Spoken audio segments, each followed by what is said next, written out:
toutes, bonjour à tous. Dans cette nouvelle vidéo, nous allons parler de l'esprit.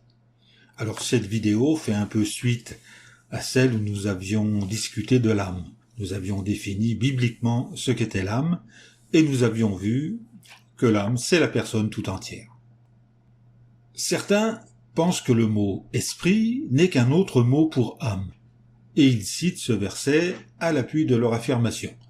Nous trouvons ce verset dans le livre de l'Ecclésiaste, au chapitre 12 et au verset 7, où nous lisons « La poussière de son corps, du corps humain, retourne à la terre comme elle était, et l'esprit retourne au vrai Dieu qui l'a donné. » Alors maintenant, considérons à présent l'emploi du terme « esprit » dans la Bible.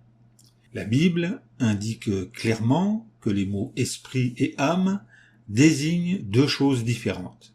Alors, quelle est la différence entre les deux? Pour parler de l'esprit, les rédacteurs de la Bible ont utilisé le mot hébreu « roua » et le mot grec « pneuma ».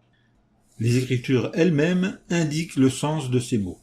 Par exemple, dans le livre des Psaumes, au chapitre 104 et au verset 29, il est déclaré « Si tu, Jéhovah, retires leur esprit, roua, ils expirent, et à leur poussière ils retournent. » Jacques, quant à lui, au chapitre 2 et au verset 26, dit dans sa lettre « Le corps sans esprit, pneuma, est mort. » Dans ces versets, le mot « esprit » désigne ce qui donne vie à un corps.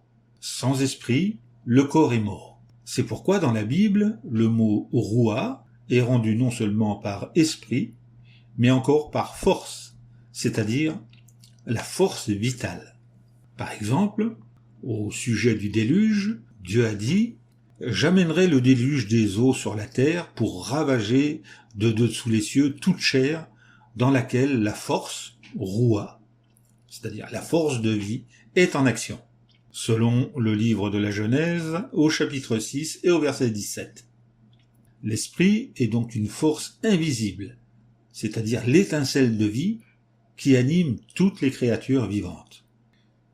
Nous voyons donc que l'âme et l'esprit ne sont pas la même chose. Le corps a besoin de l'esprit comme une radio a besoin d'électricité pour fonctionner. Pour continuer avec cet exemple, pensez à une radio portative. Si vous y mettez des piles et si vous l'allumez, l'électricité stockée dans les piles donne pour ainsi dire vie à la radio. Sans piles, elle est morte. Toute autre sorte de radio le serait également si on la débranchait. De la même manière, l'esprit est la force qui donne vie à notre corps. Comme l'électricité, l'esprit n'éprouve pas de sentiments et ne pense pas. C'est une force impersonnelle. Mais sans cet esprit, ou force vitale, pour reprendre les paroles du psalmiste, nos corps expirent et à leur poussière ils retournent. À propos de la mort de l'homme, on peut lire en Ecclésiaste chapitre 12 verset 7 « La poussière de son corps retourne à la terre comme elle était, et l'esprit retourne au vrai Dieu qui l'a donné. » Quand l'esprit ou force vitale quitte le corps meurt et retourne d'où il est venu, à la terre.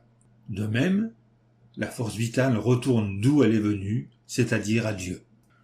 En Job chapitre 34, versets 14 et 15, nous lisons « S'il fixe son attention sur eux, s'il ramène à lui leur esprit et leur souffle, tous les humains périront ensemble, et l'humanité retournera à la poussière. » Également dans le livre des Psaumes, au chapitre 36 et au verset 9, nous pouvons lire « Auprès de toi est la source de la vie. Par ta lumière, nous voyons la lumière. » Cela ne signifie pas que la force vitale se déplace littéralement jusqu'au ciel. Cela veut simplement dire que pour quelqu'un qui meurt, tout espoir de vie future dépend de Jéhovah Dieu. Sa vie est en quelque sorte entre les mains de Dieu. C'est seulement par le pouvoir de Dieu que l'esprit ou force vitale peut lui être rendu de telle sorte qu'il revive. Il est donc réconfortant de savoir que c'est précisément ce que Dieu fera pour tous ceux qui reposent dans les tombes de souvenirs. Selon l'évangile de Jean, au chapitre 5 et au verset 28 et 29. Lors de la résurrection, Jéhovah formera de nouveaux corps pour ceux qui dorment dans la mort, et il leur donnera vie en mettant en eux l'esprit ou force vitale. N'est-ce pas un merveilleux espoir? Si vous désirez en apprendre davantage sur l'emploi des mots âme et esprit dans la Bible, vous trouverez des renseignements instructifs sur notre site officiel jw.org.